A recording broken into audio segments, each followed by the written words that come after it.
തൃശ്ശൂർ മേയർക്ക് മാത്രം പ്രത്യേകം കേക്ക് കൊണ്ടു കൊടുക്കുന്നത് വഴിതെറ്റി വന്ന് കേക്ക് കൊടുത്തിട്ടുള്ളതല്ല.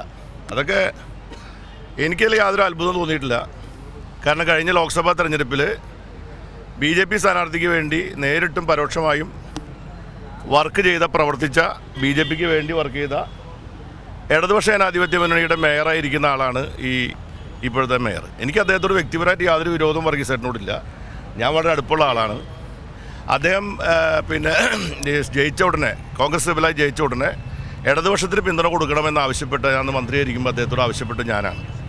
പിന്നീട് അദ്ദേഹം ഇടതുപക്ഷ ജനാധിപത്യ മുന്നണി പിന്തുണയോടുകൂടി മേയറായി മാറിയതും നമുക്കറിയാം. അപ്പോൾ CPI മുമ്പ് തന്നെ ഈ മേയർ എടുത്ത നിലപാടിൽ പ്രതിഷേധിച്ചുകൊണ്ട് തൃശ്ശൂർ കോർപ്പറേഷൻ മേയറോടുള്ള പ്രതിഷേധം CPI ശക്തമായ നിലയിൽ നേരത്തെ നിലപാട് വ്യക്തമാക്കിയിട്ടുള്ളതാണ്. ആ നിലപാടിൽ എനിക്ക് യാതൊരു വ്യത്യാസവുമില്ല. ഞാനിപ്പോഴും പറയുന്നു, അദ്ദേഹം ഇടതുപക്ഷ ജനാധിപത്യ മുന്നണിയുടെ ചെലവിൽ ഇത്തരം പ്രവർത്തനങ്ങൾ ചെയ്യുന്നതിനോട് വ്യക്തിപരമായും രാഷ്ട്രീയമായിട്ട് യോജിക്കാൻ കഴിയുന്നതല്ല. കമ്മ്യൂണിസ്റ്റ് പാർട്ടി ആ വ്യത്യസ്തമായ അഭിപ്രായങ്ങളൊക്കെ മുമ്പ് രേഖപ്പെടുത്തിയിട്ടുള്ളതാണ്.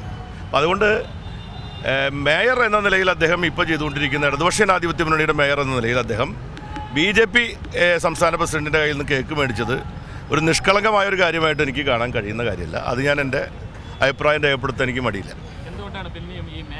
അല്ല, അതിൽ സംസാരിക്കുക. അതിലിപ്പോൾ നമ്മളിനിപ്പോൾ അദ്ദേഹത്തെ ഇടതുപക്ഷ ജനാധിപത്യ മുന്നണിയുടെ ഒരു പ്രത്യേക സാഹചര്യത്തിൽ അദ്ദേഹം അവിടെ മേയറായി തുടരുന്നു എന്നുള്ളതിൽ എനിക്ക് അതിനെപ്പറ്റി ഒന്നും പറയാൻ പറ്റില്ല. കാരണം ഇടതുപക്ഷ ജനാധിപത്യ മുന്നണിക്കകത്ത് CPI ഇക്കാര്യം വളരെ വ്യക്തമായി പറഞ്ഞിട്ടുള്ളതാണ്. ആ മേയറോട് അഭിപ്രായ വ്യത്യാസം പറഞ്ഞിരുന്നു.